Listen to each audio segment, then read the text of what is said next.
After finishing a challenging 18 holes, many golfers look forward to enjoying a satisfying lunch in the clubhouse.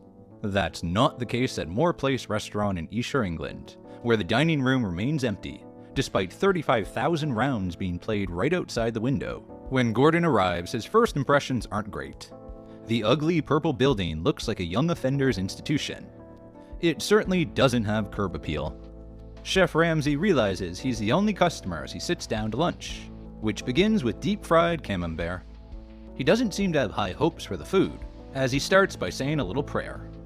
Dear Lord, for the we're about to receive, may I not be poisoned for the 4th time in 4 months. Amen. The dated dish looks like a rancid fish stick and tastes disgusting. He goes to wash it down with a glass of wine, which is unfortunately corked. And there isn't even a waiter to speak to it about it. Not a strong start. As there's 0 staff or customers in the dining room to watch him, he scrapes his plate into a conveniently placed potted plant. Next is another time warp classic, duck à l'orange. He's unimpressed and gets the waitress to sample it, so she can see how tough it is. You sure we spit out? No. Are you going to swallow? Water? The waitress is still chewing the duck as she walks away. Gordon thinks the meal was embarrassing and whoever prepared it must be clueless. In the kitchen, he tells the French chef, Hervé, what he thinks of the meal, and chooses his favorite French swear word to get the message across.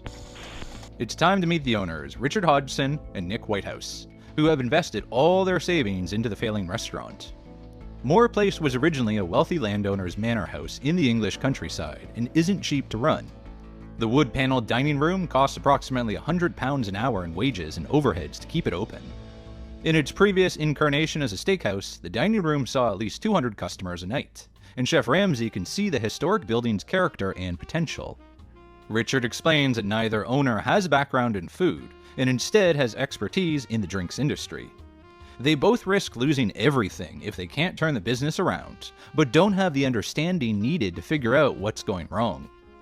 The pair inherited head chef Hervé when they took over Moore Place, and he is assisted in the kitchen by self-styled executive chef Mark, who has returned to the industry after leaving to complete a degree in IT and business.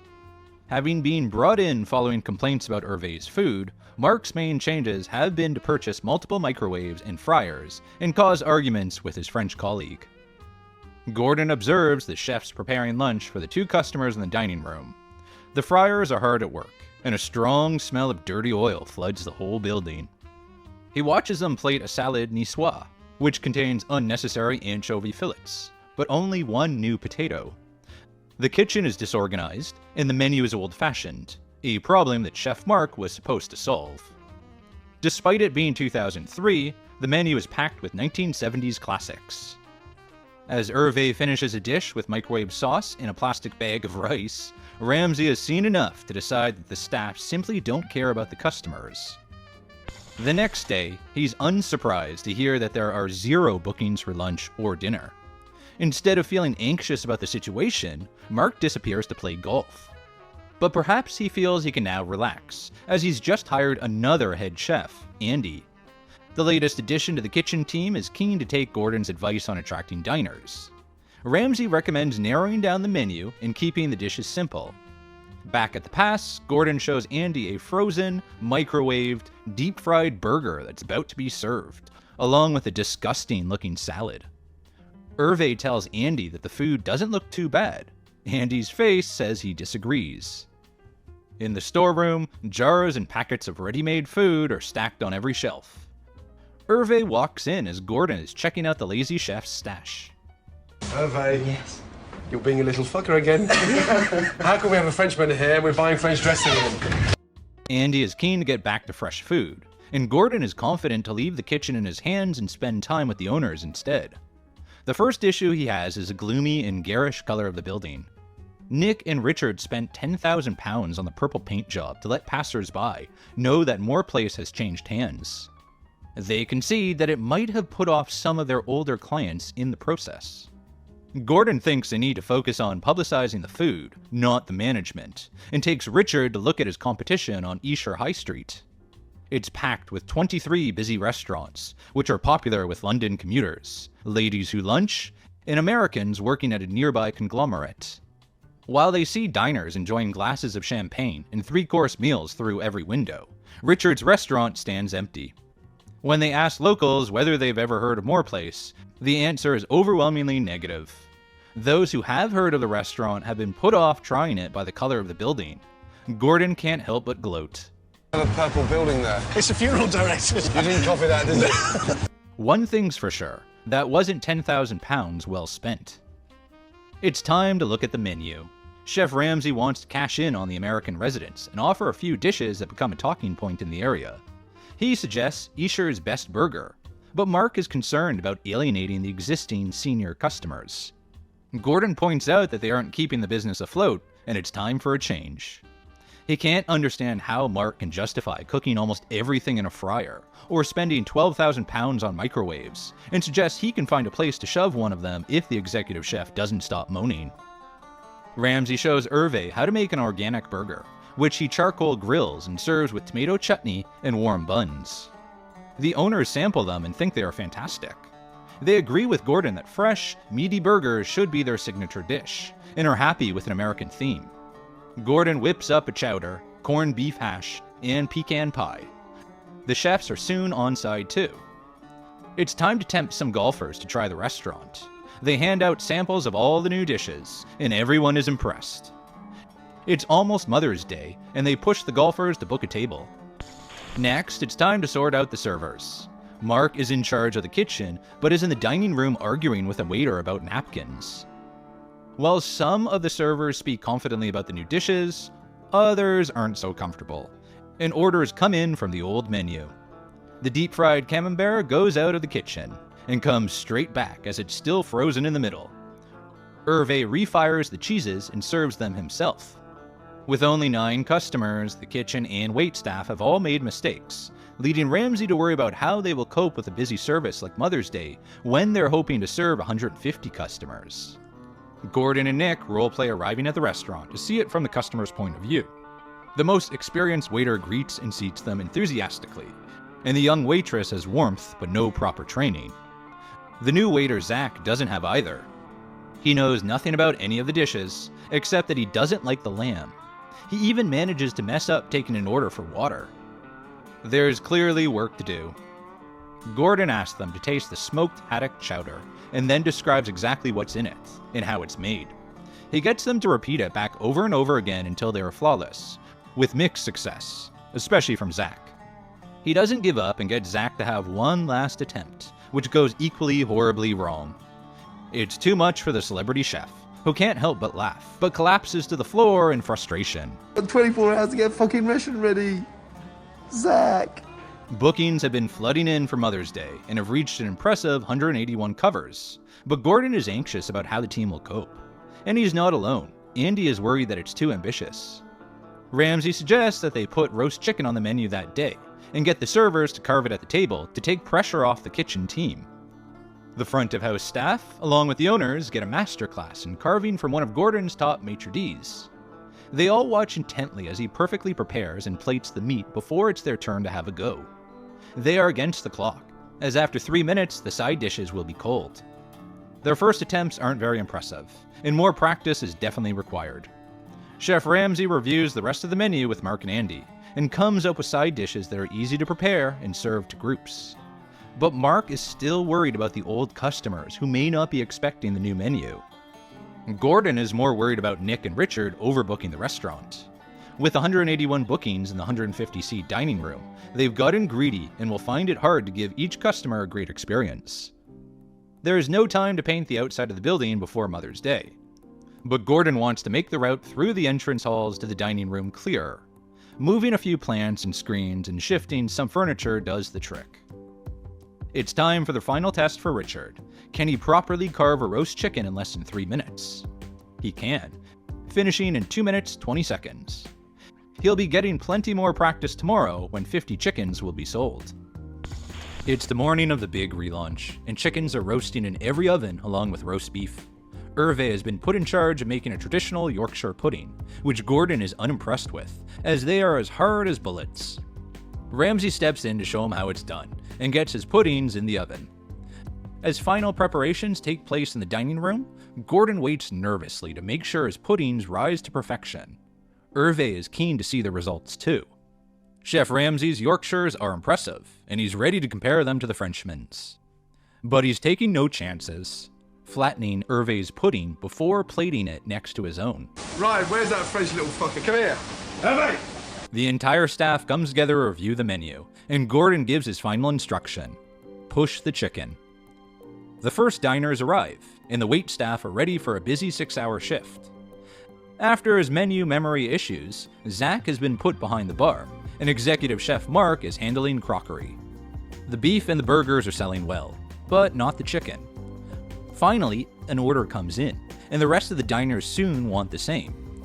The staff gets busy, and happy diners enjoy the theater of them carving tableside. With the first sitting over, more guests arrive. But Nick and Richard have booked tables of 14, 15, and 19 at the same time, which threatens to overload the kitchen.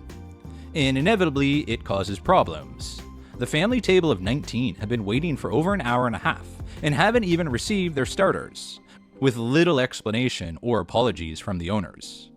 Before they have taken a bite of the food, they have decided they will never come back again. They tell a frustrated Andy that the food was good, but the front of house organization was terrible. While Nick and Richard sat and chatted with friends, only 2 servers were waiting on almost 50 people. The kitchen coped well, and Hervé tells Gordon that he enjoyed working with Andy, but he won't be using Ramsay's Yorkshire pudding recipe. Gordon is impressed with how everyone performed under pressure. As his visit comes to an end, he feels the biggest problem is still the hideous purple paint job, which he hopes will be long gone by the time he revisits. It isn't. A month later, the building is still a purple monstrosity. He's greeted by executive chef Mark, who isn't wearing his chef's jacket. Gordon heads back to the kitchen to find Andy, who shows him the new menu, which still includes his specialty burger. Ramsay taste tests some apple tarts, which are delicious and cost-effective. The entire building now smells of fresh food, instead of old oil. As he sits chatting with Andy in the garden, Zach approaches with a bowl of smoked haddock chowder for Gordon. But can he describe it correctly after all this time? It's a creamy fish soup, garnished with flakes of oaked haddock and a nice quail egg in the middle. My God, he can do it. The owners have learned from Mother's Day and have got better at spacing large tables out. They are engaging well with their customers, and the waiters are excited about serving the food, knowing that it won't come straight back. Chef Ramsay sits down to dinner with Richard and Nick and reminds them that they need discipline to make the restaurant work, and that includes sending scruffy-looking Mark upstairs to change his t-shirt for a shirt. Turnover is up 20%, despite the dining room not yet being full every night. In time, Gordon expects them to turn over £20,000 a week. His work in the restaurant is done, and he has time for a quick game of golf, in the dark. As the titles roll, we're told that by the time the episode aired, executive chef Mark had left the business. When Ramsay returns to Moore Place again in 2005, the building is still purple. Andy is in the kitchen and tells him that the Ramsay burger is so popular it has got out of hand, as he's now getting through 80 kilograms of beef mince each week. Hervé is still there and boasts his Yorkshire puddings are now better than Chef Ramsay's. Gordon challenges him to make one, so he can taste test that claim. In the bar, Richard and Nick defend the restaurant still being an eyesore, saying that they are spending money on other things and that a paint job is on the list for the future. Business has improved with a 70% increase in footfall, no thanks to executive chef Mark, who is now running his own pub in Sheffield. The owners are confident that Chef Andy has turned the kitchen around, and the food is excellent. Ramsay sits down to sample it. Hervé delivers his Yorkshire pudding, which is a little thick and needs some salt, so not quite up to Ramsay's standards just yet. Peter is still in the dining room, and Zach has been moved from food service to behind the bar. Everything looks great, but Chef Ramsay is no fool. He knows that the team will be producing their best work for him. He reveals that 2 weeks previously, he had sent an undercover customer to find out what was really going on. The food critic is happy to share his review of the Purple Palace. He was impressed with Peter's service, and the food was up to high standards, though he was bewildered by a strange menu addition, deep-fried rocket. Ramsay can't understand why the lunch service is still so quiet when the evening service is so successful, so he sits down to check out the bar menu. The problem is soon obvious. It's all fried food. The vegetable spring rolls are greasy and disgusting, and another deep-fried disaster looks deeply unappetizing. It's like a cremated turd. Fucking disgusting. Gordon is concerned that bar customers won't venture into the restaurant because it's a terrible advert for the standard of the food overall. He suggests stretching the restaurant menu into the bar, and the owners agree. Just to be sure that they won't go back to fried frozen rubbish, Ramsay gets rid of the deep fat fryer in his usual forceful way. Richard and Nick have cut prices in the dining room with great results.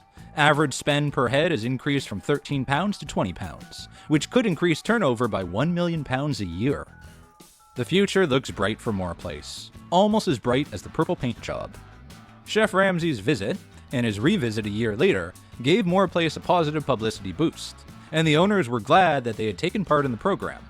As well as attracting more locals, Ramsay fans from across the globe were keen to try out the new menu when they were in the area. While Gordon had tackled the problems with the food in the bar area, the drinks were causing an equally big problem. Richard and Nick had successfully applied for a late license, which allowed alcohol to be served in the bar after the traditional closing time of 11 p.m.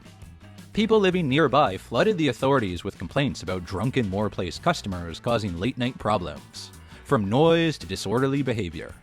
Nick and Richard defended their business and denied complaints that they were over-serving customers. They told the local licensing board that the bad behavior was caused by visitors to the local racecourse, who were then visiting Moore Place but were not served if they were obviously worse for wear. In early 2005, rumors were swirling that the historic building was being sold to turn into apartments. And in June of that year, Richard confirmed that he and Nick were considering the possibility of closing the doors of the restaurant and selling Moore Place to be redeveloped. Residents campaigned against the demolition of the building to make way for a residential estate, and the local planning authorities refused to grant permission for the development. But that ruling didn't save Moore Place Restaurant. Later in 2005, it closed and the building was leased to a bar and nightclub serving modern British and European food. Nick and Richard sold the building in 2006, and a steam bar and restaurant seems to have stayed open for a couple of years. By 2009, the building was empty and boarded up. Developers Moore Place Holdings applied for planning permission to create a 50-bedroom boutique hotel and spa with bar and restaurant on the land next door. And when they released artists' impressions of the attractive transformation, they were given the green light by officials. But on Christmas Eve that year, the deal fell through. National chain Hotel du Vin pulled out of the contract, leaving the consortium looking for an experienced hotel operator to take over. The building stood derelict for another few years before it was finally knocked down in 2011. The hotel plans were dropped, and instead planning permission was approved for a care home, which was finally opened in 2017, and kept the name Moore Place, despite the building being entirely new. And just 2 years later, Moore Place Golf Club closed down suddenly, with owners saying the 9-hole course was no longer financially viable due to a drop in member and visitor numbers. Moore Place Holdings hopes to turn the 30-acre site into a residential housing complex in the future, featuring 260 homes and an assisted living facility. Following the closure of Moore Place, co-owner Richard Hodgson took a role in logistics at Allied Bakeries, home of top 10 British grocery brand Kingsmill Bread. He has remained at the company for 17 years and has successfully worked his way up to director.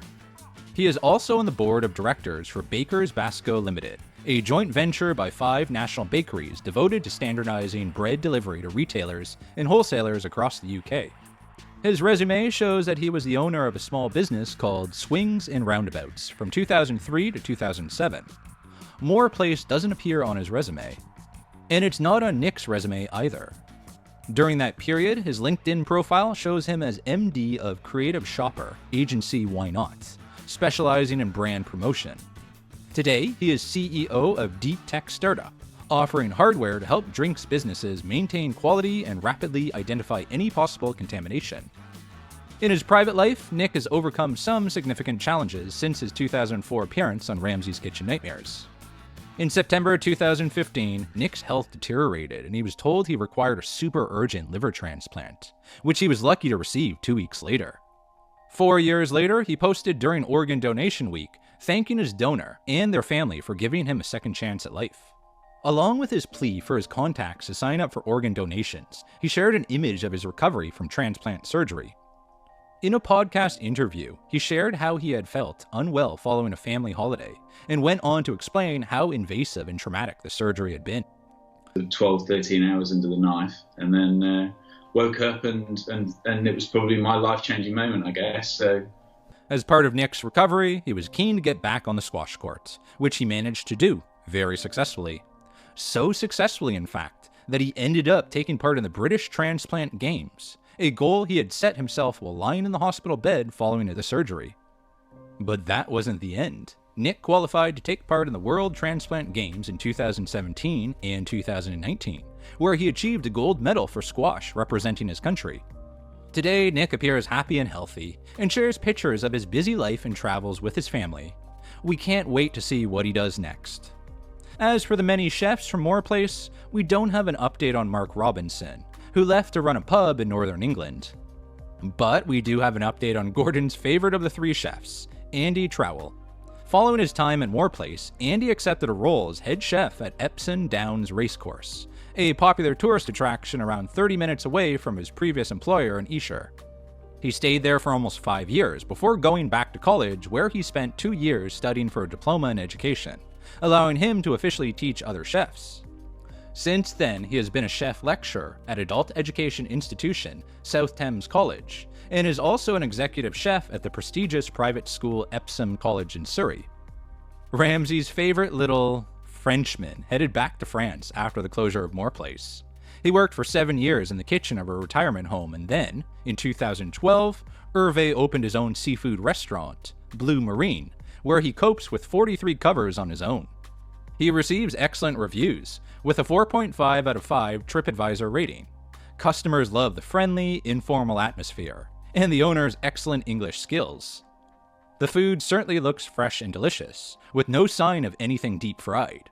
Hervé says he enjoyed his apprenticeship in England, but sadly, there's no sign that he's imported Gordon's puddings.